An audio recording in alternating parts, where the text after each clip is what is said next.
චූටි දූල පුතාලා වෙසක් පොයට වෙසක් කූඩු හදපු හැටි. ඉතින් අපේ චූටි දූල පුතාලා බකට් තමයි හැදුවේ. හරිම ආසාවෙන් අපේ චූටි පුතාලා මේ දේවල් කරා. එක එක්කෙනාට එක එක බකට් එක හදන්න අපි දුන්නා. විවිධ පාට වලින් විවිධ හැඩ වලින් ලස්සන බකට් හැදුවා. අපේ චූටි දූල පුතාලා ගෙදරින් එයාලගේ අම්මලා තාත්තලාගේ උදව් අරගෙන වෙසක් කූඩු හදලා පෙරපාසලට ගෙනාවා. පෙරපාසල සරසන්න. නමුත් මේ පාර එයාලගේ අතින්ම අපි හදලා තනියම පෙරපාසලේ එයාලා හදපු වෙසක් කූඩු ටික තමයි එල්ලුවේ.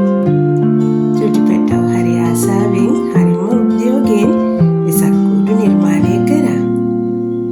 බලන්නකෝ චූටි දේවල් වලට අපිට සහාය වෙන්න උනා. මොකද චූටි පැටවුන්ට සම්පූර්ණ හැම දෙයක්ම කරන්න අමාරුයිනේ.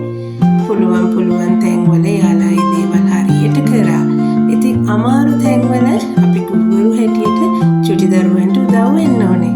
ඉතින් ඒ නිසා සමහර දේවල් ගොඩනගන්න අපි චූටි සපෝට් එකක් අපේ යාළුවන්ට දුන්නා.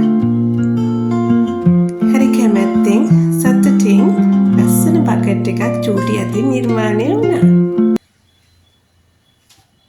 තනියම අලවලා තනියම හැඩ බලනවා. හරි ආසාවෙන් යාළුවෝ දිහා පෙන්න මේ බලන්න.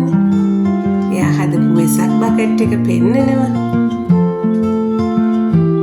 මේ වගේ වෙසක් බකට් ටිකක් හදලා මේ පාරේ වෙසක් එකට අපේ පෙරපාසල අපි ලස්සන කරා. මේ වගේ අපේ චූටි පැටවුන්ගේ වීඩියෝ බලන්න